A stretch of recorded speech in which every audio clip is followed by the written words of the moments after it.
আমার ৭৫ বছর বয়সী মা, আলহামদুলিল্লাহ, আমার আম্মা এখনো আমার জিগায় ফুত নামাজ পড়ছুন, খোদার কসম। আমার ৭৫ বছর বয়সী মা আমার এখনো জিগায়। আমার এই 22 বছরের ওয়াজের জীবনে আলহামদুলিল্লাহ আল্লাহর দয়া, মা আমারে শতবার বলছে, ফুত সারা দেশে কত জায়গায় ওয়াজ করো, সাইও টাকা পয়সা লইয়া মানুষের লগে ঝামেলা কইরো না। এই কথাইটা আমার আম্মা আমারে মনে শতবার বলছে, শতবার, যে মানুষের লগে দিলে আইন না দিলে নাই। আমি হাল খাতা দিলে বহু মাহফিলের টাকা পাবো,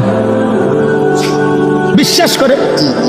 এমনি বললাম আর কি, বহু মা এমনি চলে আসছি, খালাস দিলে পারছে দিছে, না দিলে নাই, খালি বাল্লি। অর্থাৎ বুঝাইতে চাইলাম আব্বা ইনসান হও। আমরা তো চিল্লাই তোমাদেরকে বলি, কে বলবে?